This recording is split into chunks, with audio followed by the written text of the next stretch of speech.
The alarm sounds echoed through the grand hall of the Galactic Council on Centauri Prime. Red lights flashed across the curved walls as delegates from dozens of worlds scrambled to their seats. Something terrible was happening, and everyone could feel it in the air. Ambassador Zektar of the Altori stepped up to the speaking platform. His normally bright blue skin had turned pale, almost gray. His forearms shook as he placed his hands on the control panel. The huge screen behind him lit up with images that made the entire room go quiet. Ships were burning in space. Not just a few ships, but hundreds of them. The twisted metal floated in the darkness like broken toys. These had been the pride of the Althari defense fleet just hours ago. They were nothing but scrap metal and dead crew members. The void. "Hunters have returned," Zektar said.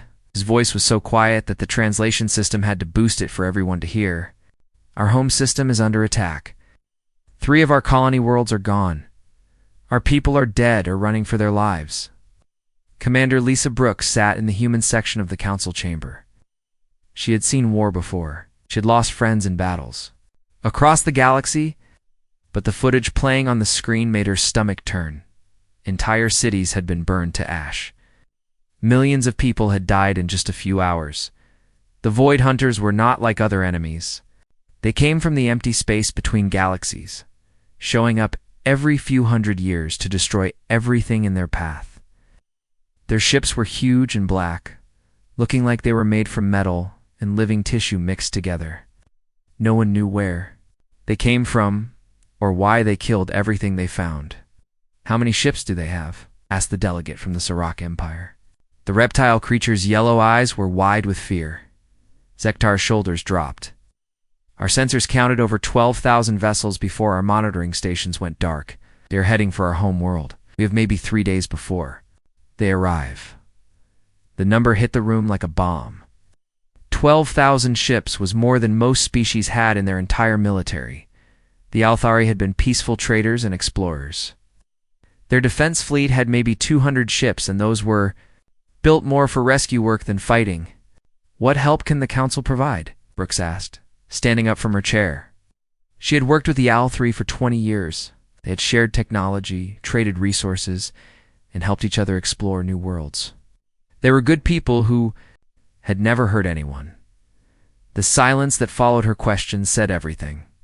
One by one, the other delegates found reasons to look away or study their data pads. The Sorok representative spoke first. "Our fleets are busy with border problems. We cannot spare any ships." The Zirathi delegate's crystal body flashed different colors as it spoke.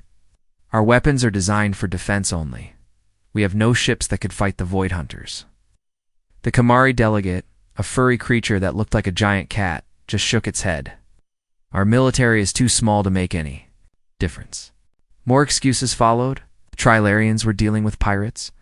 The Vorthon were in the middle of a civil war. The Nexari had ships but claimed they were too far away to help in time. Brooks felt anger building in her chest. These were supposed to be allies. The Althari had helped most of these species at some point.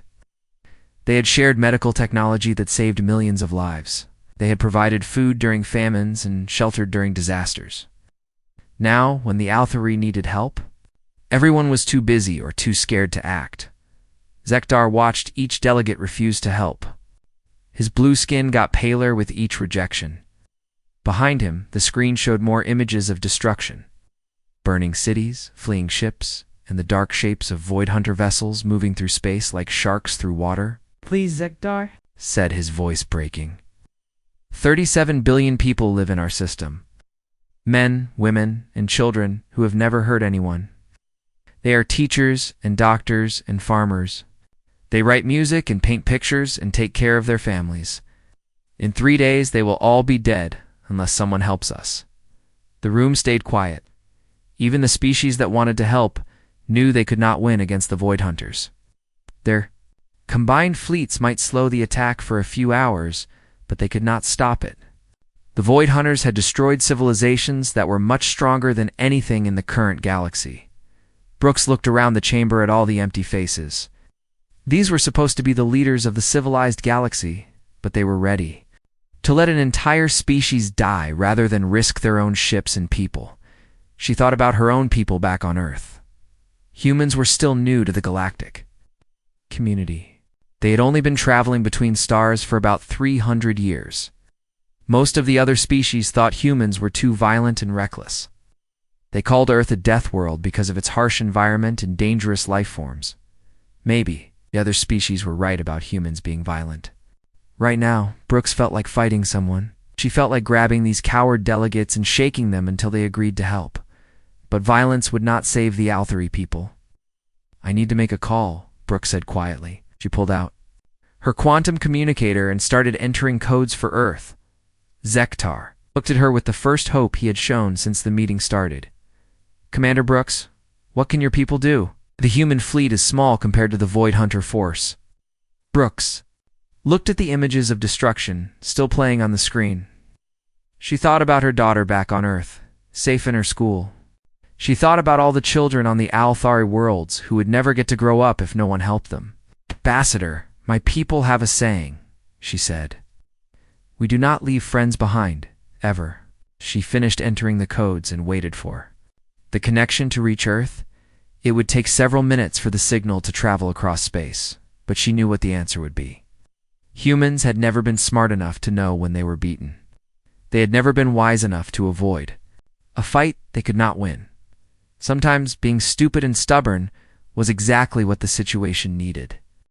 The human fleet began their journey through space at speeds that made their engineers nervous. Admiral Hayes had ordered maximum velocity on all ships, which meant pushing the hyperspace drives beyond their normal safety limits. The engines that usually hummed quietly now roared like angry beasts. Dr. Elena Rodriguez watched the readings from her station aboard the science vessel use resilience. The gravitational waves created by their rapid jumps were sending signals across multiple star systems. Anyone with the right equipment would know that something was moving fast through this part of the galaxy. Admiral Hayes Rodriguez called over the communication system. "We are making excellent time. At this rate, we will reach the Althari system 6 hours ahead of our best estimate." "What about the ships, Doctor? How are the engines holding up?" Rodriguez checked her displays again. The numbers were not good. "Sir, several vessels are showing critical stress on their hyperspace drives. The U.S. Vigilant, the UES Thunder, and the UES Guardian are all in danger of complete engine failure." Felt his jaw tighten. Losing ships before they even reached the battle would be a disaster. But slowing down might mean arriving too late to save anyone.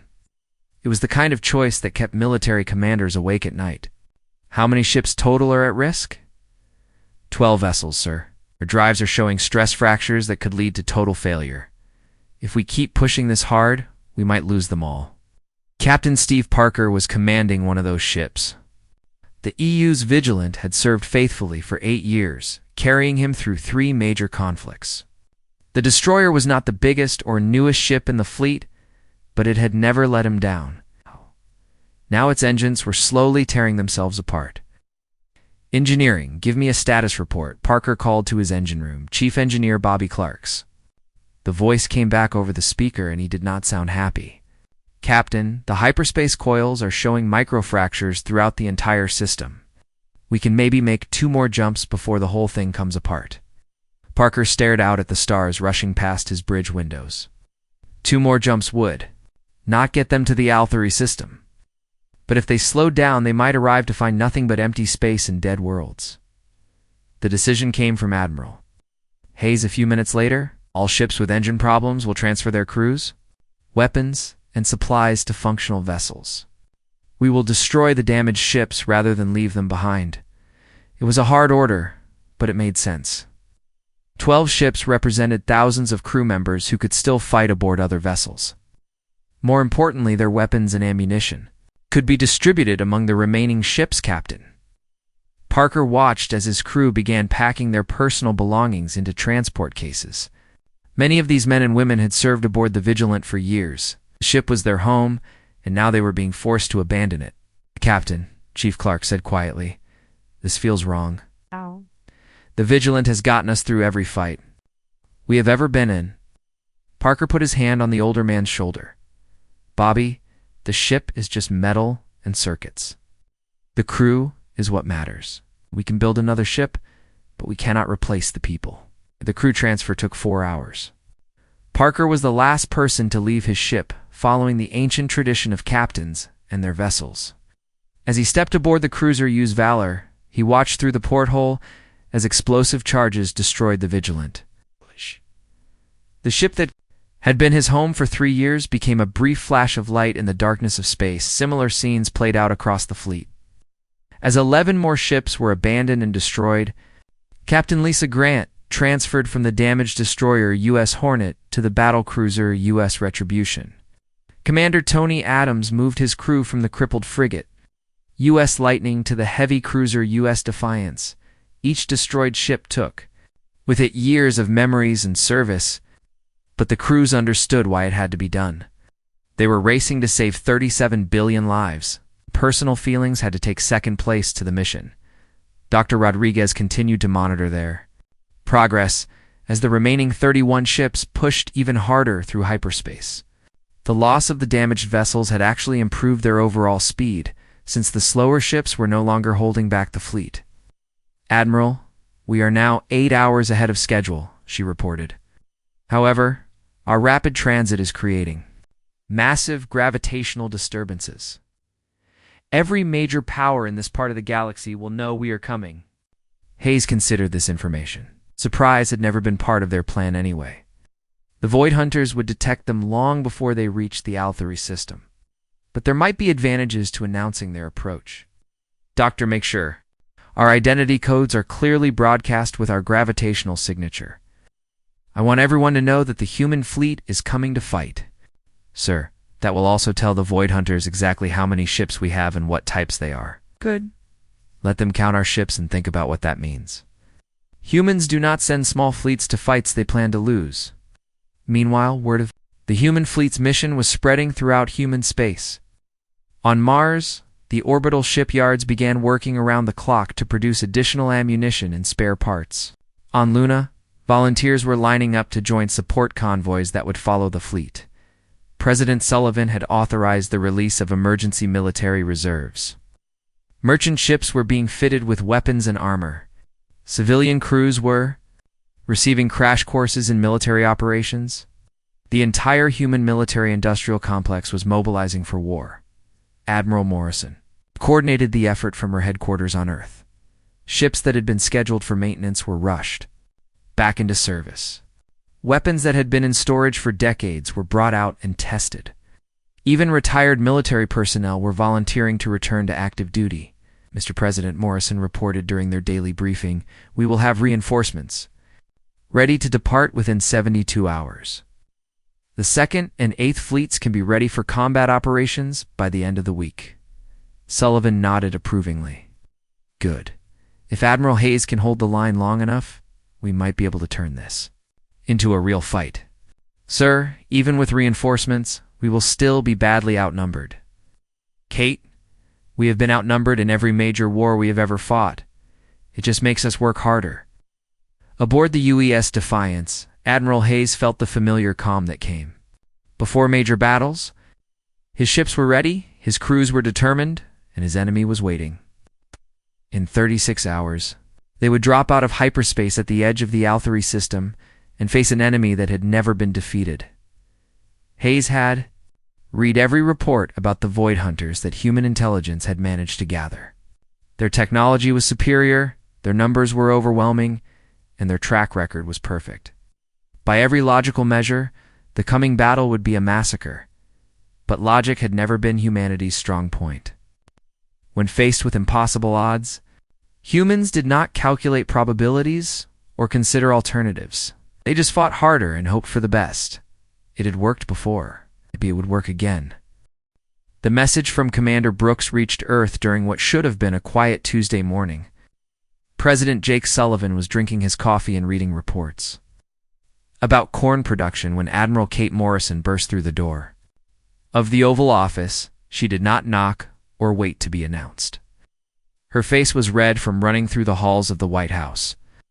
"Mr. President, we have an emergency," Morrison said, breathing hard. She activated the room's holographic display. Without asking permission, The HFY system is under attack by the Void Hunters. Our allies are facing complete extinction. Sullivan set down his coffee cup and studied the images floating in the air above his desk. He had been a soldier for 20 years before becoming president. He knew what a massacre looked like, and this was worse than anything he had seen. Tactical displays showed enemy ship numbers that made no sense. 12,000 vessels, each one bigger than humanity's largest warships. The math was simple and brutal. Even if every human ship in space joined the fight, they would be outnumbered. 15 to 1. What assets do we have in the area? Sullivan asked. He kept his voice calm, but Morrison could see his hands gripping the arms of his chair. The Fifth Fleet is running training exercises in the Proxima sector. Admiral Hayes has 43 ships, including 6 heavy cruisers and the carrier Defiance. They could reach the HFY system in 4 days if they pushed their engines hard. Defense Secretary Ryan Cooper entered the room, having received the same briefing. Cooper was a thin man who looked more like an accountant than a military leader, but he had one of the sharpest minds in government. Mr. President, Cooper said, our intelligence files on the Void Hunters make for grim reading. They have destroyed every military force they have ever faced. Even deploying our entire Navy would likely result in total loss with no meaningful impact on the enemy. Sullivan nodded slowly. He walked to the window and looked out at the White House lawn, where tourists were taking pictures and children were playing. All those people were safe because other men and women had been willing to fight impossible battles when the time came. Admiral, what does Admiral Hayes think about his chances? Sullivan asked. Morrison checked her datapad. Sir, I have not contacted him yet. I wanted your authorization first. No, Sullivan said, turning back to face them. I mean, what does Ben Hayes think about impossible fights in general? Morrison almost smiled. Sir Admiral Hayes has never met a fight he would not take. During the Proxima Rebellion, he attacked a rebel fleet twice his size and won. During the Centauri border war, he held off an entire enemy battle group with just 7 ships and his crew. They would follow him into hell, sir. The Fifth Fleet has the best morale ratings in the entire Navy. Sullivan made his decision the way he had made every important choice in his life. He thought about what his father would have done, what his grandfather would have done, what every generation of his family had done when innocent people needed help. Admiral Morrison, you have full authorization to deploy all available fleet assets to assist the HFY. Tell Admiral Hayes he has complete tactical freedom to conduct operations as he sees fit. Cooper stepped forward. Sir, this will leave our own systems defenseless. The Void Hunters defeat our fleet and then come. For Earth, we will have nothing left to stop them. Sullivan looked at his defense secretary with eyes that had seen too much war. Ryan, if we let the Void Hunters eat our allies one by one, how long do you think it will be before they come for us anyway? At least this way, we go down fighting alongside our friends. 3 hours later, Admiral Ben Hayes received the message. Aboard his flagship in the Proxima sector, the gray-haired veteran read the orders twice before calling his senior staff to the bridge. Hayes had commanded ships in every major human conflict of the past decade. He had lost friends, won battles that should have been lost, and earned the respect of every officer who served under him. Ladies and gentlemen, Hayes announced to his staff, we have new orders. The HFY system is under attack by the Void Hunters. We are going to their aid immediately. Captain Amy Lewis, his chief of staff, pulled up the tactical data on her. Display Lewis was 35 years old and had never lost a ship under her command. She was also smart enough to know when the numbers did not add up. Sir, we are talking about 43 ships against 12,000. Even if we fight perfectly, we cannot win this battle. Hayes smiled the way old soldiers smile when young officers state the obvious. Captain Lewis, you are absolutely right. Cannot win this battle using normal tactics. So we are not going to use normal tactics. What do you mean, sir? I mean, we are going to do something so crazy that even the Void Hunters will not expect it. We are going to attack. The crew of the bridge looked at each other with expressions that ranged from excitement to terror. They all knew their admiral well enough to understand that when he got that look in his eyes, someone was about to have a very bad day. Hayes activated the fleet communication system. All ships, this is Admiral Hayes. We have received orders to assist our Althari allies against the Void Hunters. I will not lie to you about our chances. We are outnumbered, outgunned, and probably outmatched. The enemy has technology we do not understand and experience we cannot match. He paused to let that sink in before continuing. However, they have never fought humans before. They do not know that we are too stupid to know when we are beaten. They do not know that we get meaner when the odds get worse. They do not know that we have been fighting impossible battles since we learned to walk upright. Across the fleet, ship captains listened to their admiral's words and felt the familiar fire that had driven humanity to the stars. They were scared, but they were also angry. The Althari were friends, and friends protected each other. All ships will prepare for maximum velocity transit to the Althari system. We will push our engines past safe limits. We will arrive ready to fight, and we will show these Void Hunters what happens when they mess with our friends. Haze out. Captain Lewis began issuing orders to prepare the fleet for departure. As she worked, she wondered if they were all about to die in a futile gesture. Then she decided it did not matter. Some things were worth dying for, and protecting innocent people was definitely one of them. Admiral Hayes stood on his bridge and watched his ships prepare for what might be their last battle.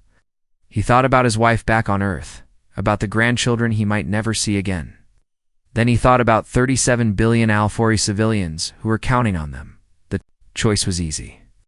The human fleet dropped out of hyperspace at the edge of the Althari system and immediately faced a scene that would haunt the survivors for the rest of their lives. Debris from hundreds of Althari ships floated in the darkness like a graveyard of metal and dreams. The twin suns of the system cast golden light across the wreckage, making it sparkle like deadly jewelry. Admiral Hayes stood on the bridge of the UES, Defiance, and studied the tactical display with the calm expression of a man who had seen too much war. The enemy fleet was even larger than their intelligence reports had suggested. Dark shapes moved through space with the grace of predators, their biomechanical hulls pulsing with an eerie light that seemed to eat the surrounding starlight. Fleet composition analysis. Commander Phillips, he's ordered. Commander Jack Phillips was the fleet's tactical officer, a young man who had graduated at the top of his class from the Naval Academy. Right now, his face was pale as he read the sensor data. Sir, we are detecting approximately 15,000 enemy vessels, 3,000 capital ships, each one larger than our biggest dreadnoughts, 8,000 cruiser-class vessels that are still bigger than most of our ships, 4,000 smaller raiders that are about the size of our destroyers. Hayes nodded calmly, as if Phillips had just told him the weather forecast. The mathematics were simple and brutal. 31 human ships against 15,000 enemy vessels. It was the kind of fight that military academies used as examples of what not to do. Dr. Rodriguez, what can you tell me about their technology? Dr. Rodriguez had been studying the enemy ships since they arrived in the system. Her readings were unlike anything in the human database. Admiral, their hulls appear to be a mixture of metal and living tissue. They seem to be repairing damage automatically. Our standard kinetic weapons are having almost no effect on the larger vessels. Almost no effect? Hayes raised an eyebrow. Sir, I am detecting some unusual energy patterns that might represent weak points. But I must emphasize that we are dealing with technology completely outside our understanding. I can make educated guesses, but I cannot guarantee anything. Hayes smiled the way veteran soldiers smile when facing impossible odds. Dr. Humanity has built its entire military history on educated guesses and making things up as we go along. We will figure it out. The battle began with the human fleet spread out in 3 attack groups. Captain Carol Murphy led the first wave in her heavy cruiser U.S. Hammer, along with 8 other ships. Their job was to test the enemy defenses and see how the Void Hunters would respond. All ships, this is Murphy. We are going in fast and hard. Target the smaller vessels first, and see if we can learn something about their weak spots. The human ships accelerated toward the enemy formation, their weapons charging as they closed the distance. The Void Hunter response was immediate and terrifying. Dark energy beams lanced out from the alien ships, striking human vessels with devastating accuracy. The destroyer U.S. Storm took a direct hit and exploded in a ball of fire. The frigate U.S. Swift lost its front section, but kept fighting with its remaining guns. Captain Murphy's ship shook as enemy fire hammered its shields. "Their weapons are more powerful than we expected," Murphy reported over the communication system. "But they seem to have trouble tracking our smaller, faster ships." That information gave Admiral Hayes an idea. "All destroyer and frigate captains, this is Hayes. Use your speed advantage, get in close, and make them work to hit you." Captain Roy Bennett commanded the destroyer U.S. Falcon. He was 32 years old and had never been in a battle this large, but he understood what his admiral was asking. "Roger that, sir.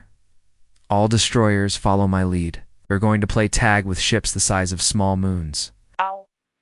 Bennett's destroyers darted between the massive Void Hunter vessels like fighter jets weaving through a formation of bombers. The alien ships had trouble tracking targets that moved so quickly and unpredictably. Their weapons were designed to destroy large, slow-moving targets. It's not small ships that change direction every few seconds. While the destroyers kept the enemy busy, Dr. Rodriguez continued studying the alien technology. She had noticed something interesting about the largest Void Hunter ships. They seemed to have organic control centers that coordinated the actions of smaller vessels. "Admiral, I think I have found something important," Rodriguez called out. "The largest enemy ships appear to have biological command nodes. If we could damage those centers, it might disrupt their coordination." Hayes studied the tactical display. The command ships were heavily protected, surrounded by layers of smaller vessels. Getting close enough to attack them would require ships to fly through concentrated enemy fire for several minutes. "Doctor, where exactly are these command centers located?" "Deep inside the ships, sir. A vessel would have to penetrate at least 2 kilometers into the hull to reach them." Hayes felt a familiar calm settle over him. It was the same feeling he had experienced before every desperate battle of his career.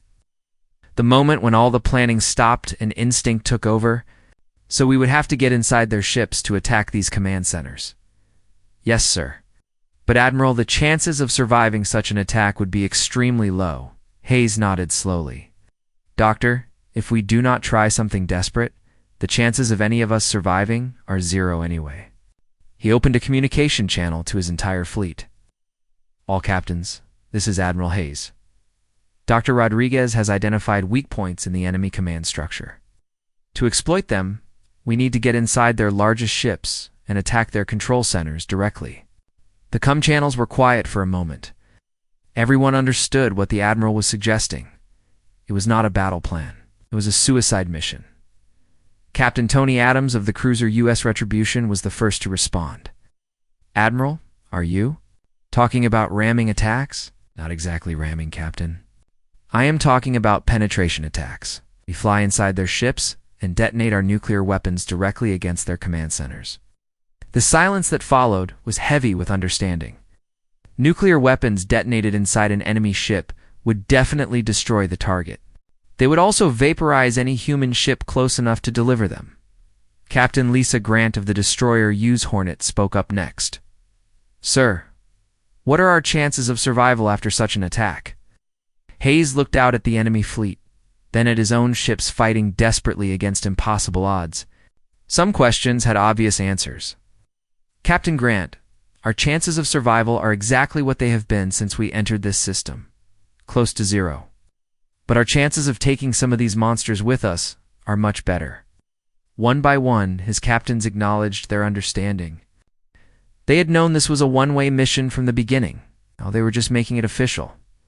Admiral Hayes felt proud of his officers and crews. They were scared, but they were ready to do what needed to be done. It was exactly what he had expected from them. "All ships prepare for individual attack runs on the enemy command vessels. We are going to show these Void Hunters what happens when they threaten our friends."